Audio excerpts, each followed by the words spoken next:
मित्रांनो, good morning, जय श्री कृष्ण. मी आलोय garden मध्ये. तर हे जे फुलं पाहताय तुम्ही माझ्या पाठीमागे, ह्या जागेवरती 2 वर्षापूर्वी काहीही नव्हतं. ती पूर्ण असं फक्त त्याच्यावरती माती होती आणि सगळं सपाट होतं. पण म्युन्सिपल कॉर्पोरेशन अंतर्गत हे वृक्षारोपण लावले इथे भरपूर. आता झाडं होती मोठी, पण ही फुलं वगैरे नव्हती. तर ही फुलं लावल्यानंतर आता गार्डन किती छान दिसते बघा. आणि याच्यामध्ये वेगवेगळ्या प्रकारची फुलं लावलेली आहे.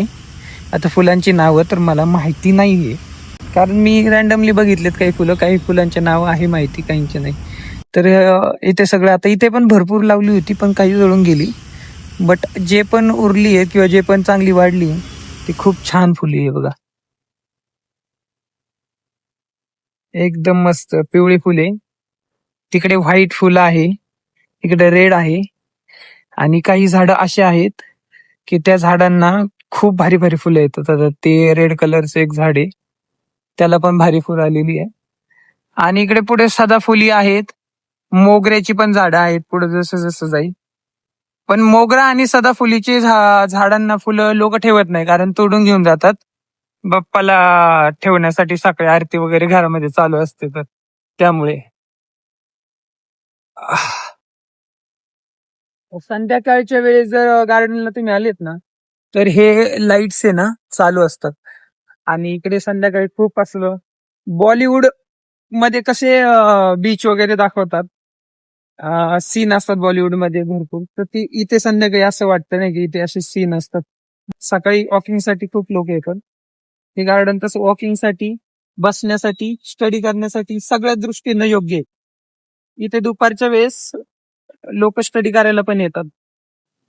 छान किती दिसते फुलपाखरू, हा छान किती दिसते फुलपाखरू. हे गार्डन एवढं ग्रीनरी आणि एवढं सुरक्षित आणि एवढं भारी का आहे माहितीये का?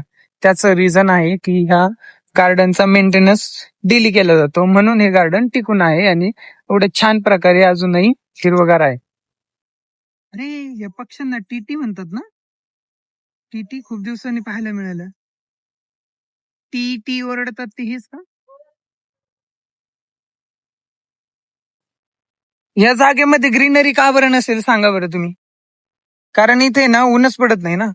इथे झाडं जरी लावली तर झाडांना जे ऊन लागतं ते मिळणार नाही, त्यामुळे ते खाली पडलंय मला तरी असं वाटतंय. इकडे आहे बघा, इकडे ऊन आहे त्यामुळे. आणि हे बघा मित्रांनो, इथे पारव. खेड्याकडे बऱ्याच जणांना माहिती नसते, त्याला कबूतर पण म्हणतात, पण याला पारव म्हणतात, पारव. आमच्या गावात आहे ना, एका जणांकडे खूप होते बरं का पहिले, पण आता ते नाहीये त्यांच्याकडे.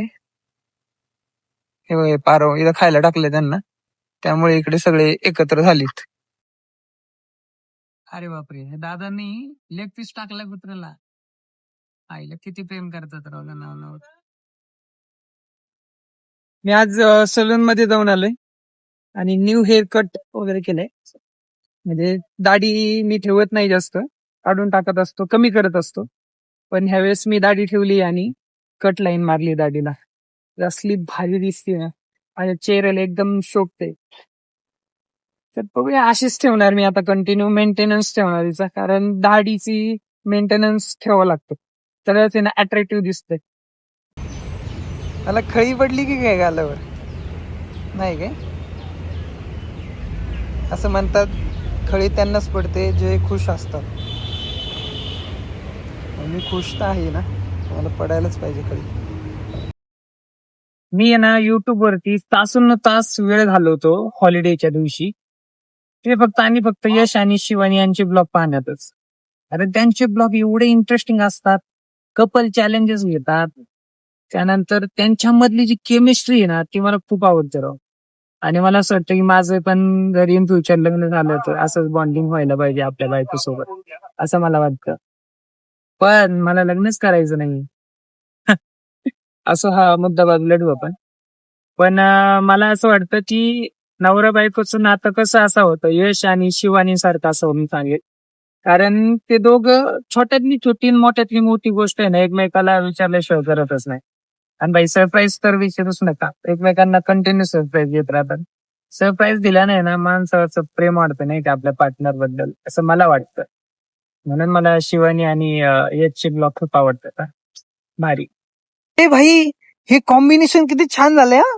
ही पडलेली पानं आणि त्याच्यावरती लाल फुलं, कसलं भारी वाटतंय. त्याच्यावरती व्हाईट फुलं जर पडली आणि पिवळी फुलं पडली तर अजून अट्रॅक्टिव्ह वाटेल. पण असं नाही व्हायला पाहिजे. झाडाची फुलं बेस्ट आहे राव हा. पूर्वी लोकांच्या घरासमोर किती झाडाची फुलं असायची यार. ते मोगऱ्याचा वास तर घरामध्ये सकाळी सकाळी पसरायचा, तर असलं भारी वाटायचं, म्हणजे सकाळ अशी झाल्यासारखी वाटायची. आजकाल लोकांना घरासमोर झाडं पण नकोय.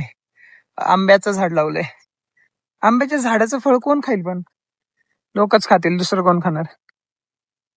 मित्रांनो, मला हे काय भेटलंय बघा. काय देशी दारू. कुठे फेकतात यार लोक गार्डन मध्ये. आजचा दिवस संपून गेला तरी समजलं पण नाही की कसं संपून गेला वगैरे. तर आता मस्त चहा घ्यायला आलो होतो आणि चहा पण संपत आलाय. तर आता म्हटलं चला आपण आजच्या ब्लॉगची एडिटिंग करून टाकू. आजचा ब्लॉग आपण तुम्ही पाहिलं तर इंटरेस्टिंग वाटणारच आहे तुम्हाला. तर म्हणलं आता एडिटिंग करून टाकू आणि संध्याकाळी आपलं 7:30-8 ला ब्लॉग अपलोड करून टाकायचा. तर चला तुम्ही हा माझा ब्लॉग बघा बरं का.